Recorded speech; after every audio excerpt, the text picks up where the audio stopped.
Hey everyone, Gill Gross here, post-match, Stefanos Tsitsipas versus Alex Michelsen, Australian Open 2025, first round. If you're not here for spoilers, click off the video. The first upset of the tournament, albeit one that some people, including myself, probably had down on paper. Alex Michelsen, the 20-year-old American, defeats Stefanos Tsitsipas, the number 11 seed, a man who has been semifinals or better at the Australian Open 4 times. He beats him in the first round in 4 sets.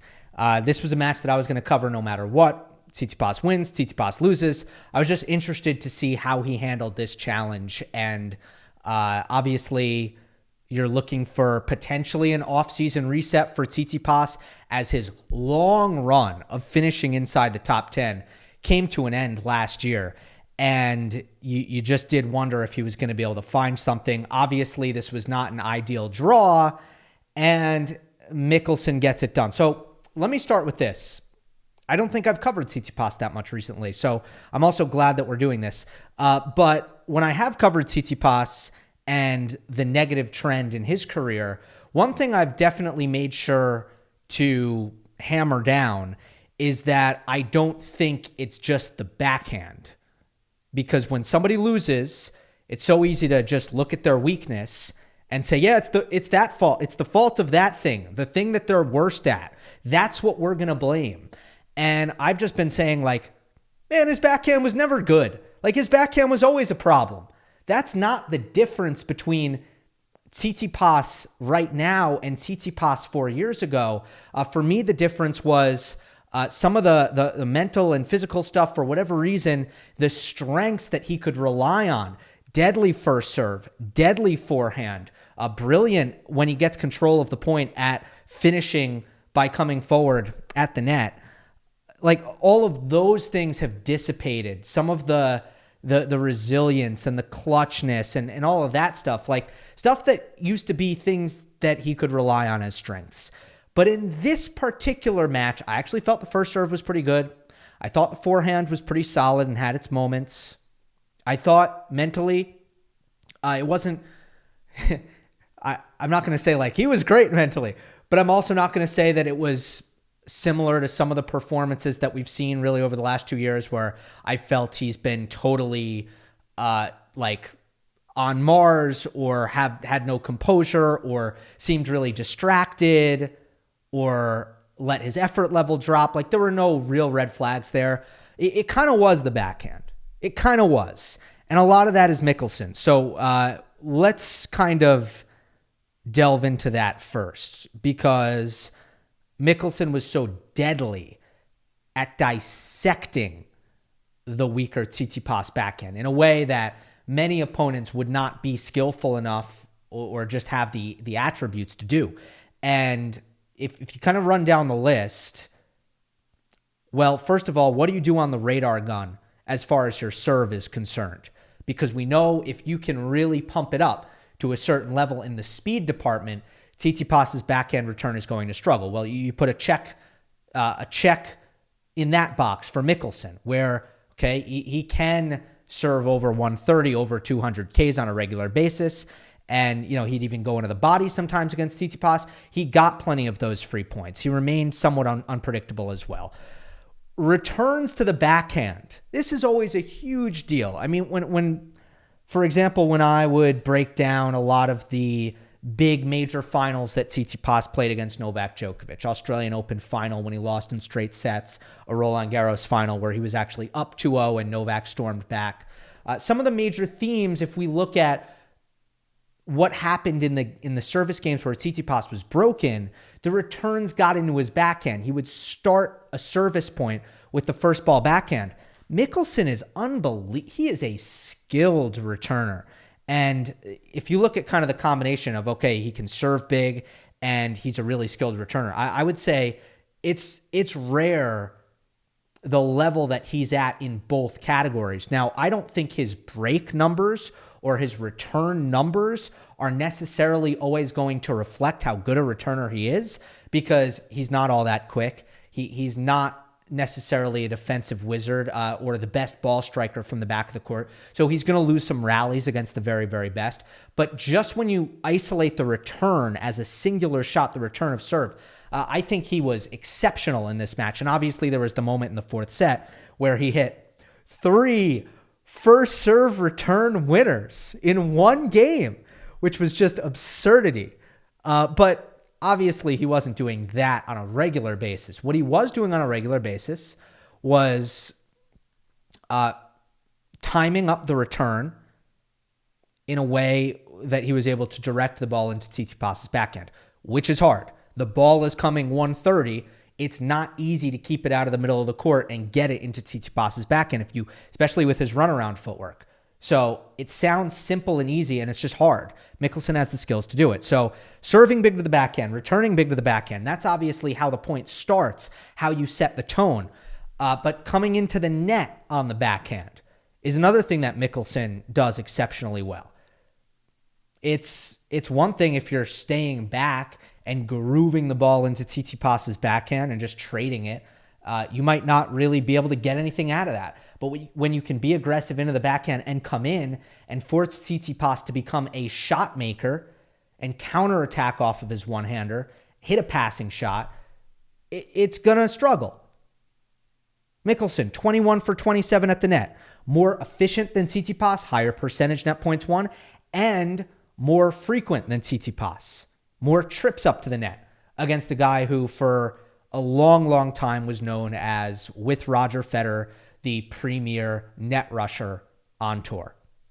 Michelsen was up there more, and he won there more. So he's applying pressure by coming forward into the backhand. And then there's this chess aspect of it. Michelsen is so good at this. It's really what makes him so great as a player. He is a thinker. He is extremely tactically present, and he picked apart Tsitsipas's anticipation. He did not allow Tsitsipas to move around the court in the ways he wants to. When I say aggressive anticipation for Tsitsipas, this is what I mean. What Steph likes to do is he uses his movement to put his forehand in winning positions. So let's take it with both cross courts.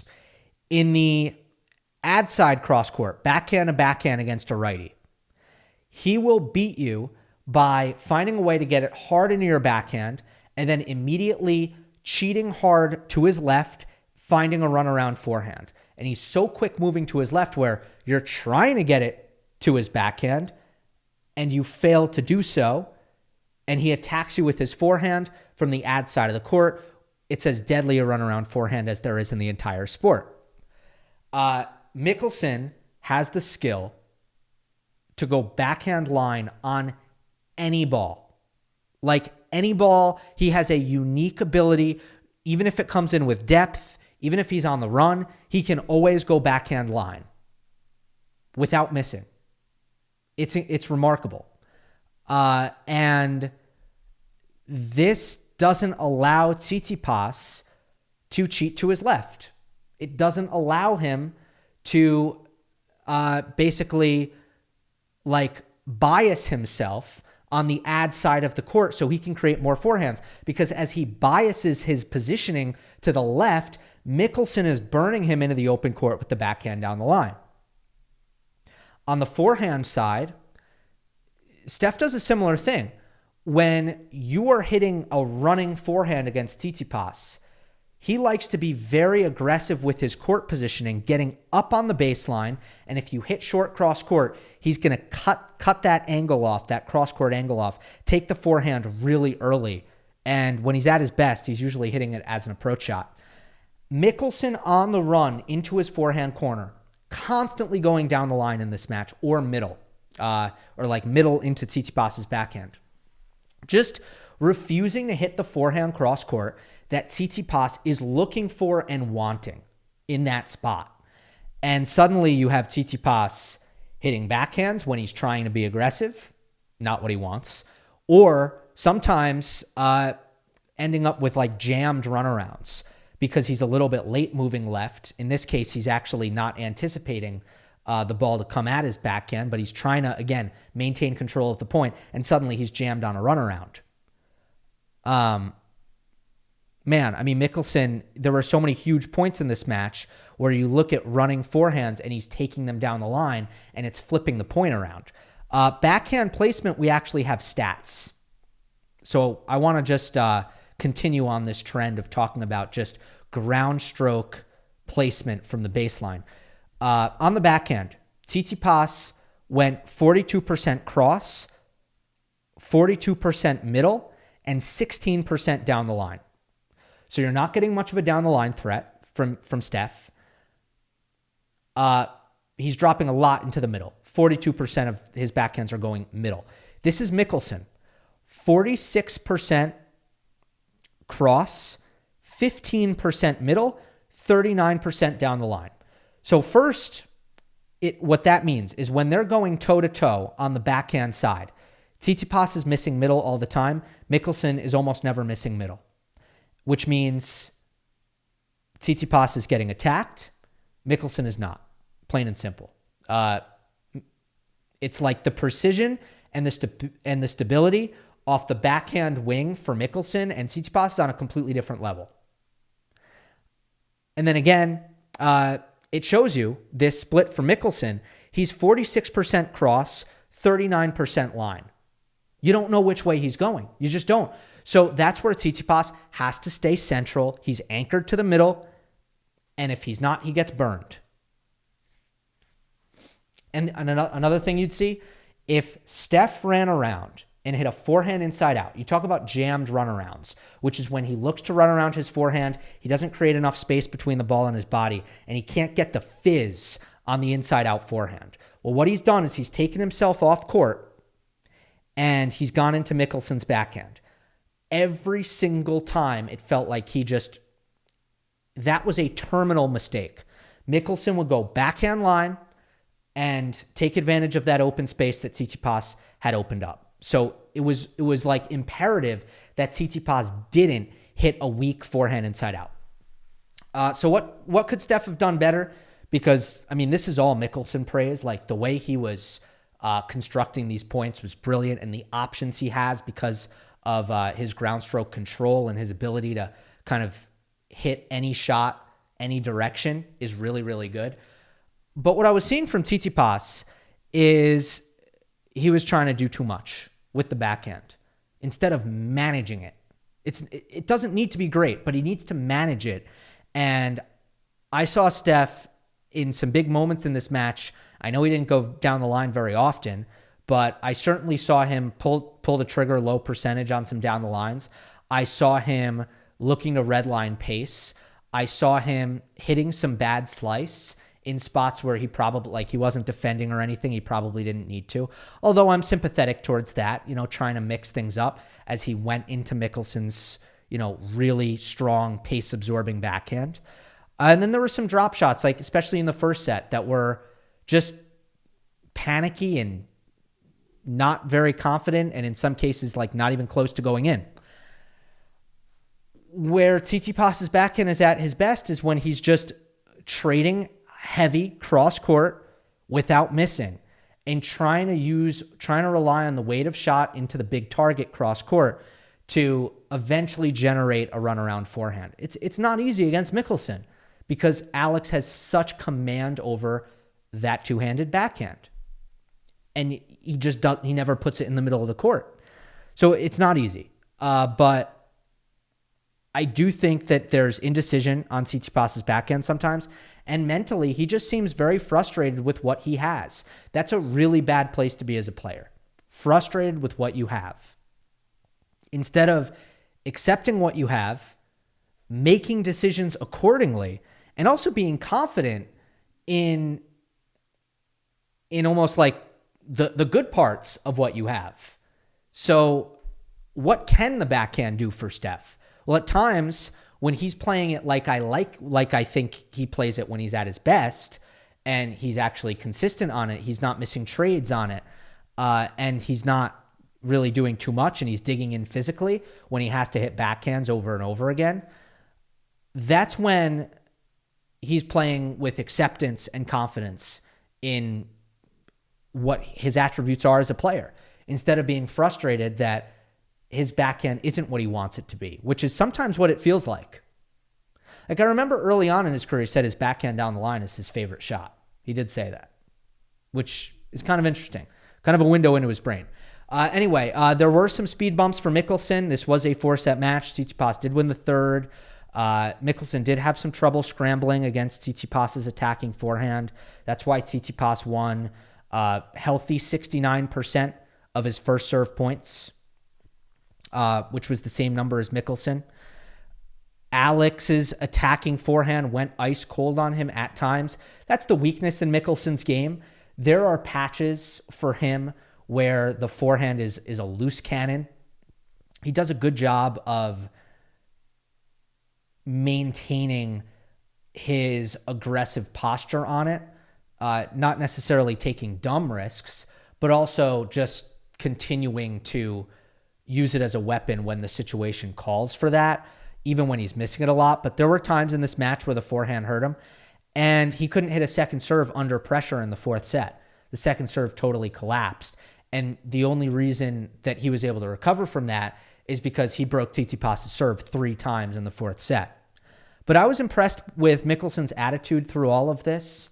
He competes really well. And that's something I've noticed watching him last year as well.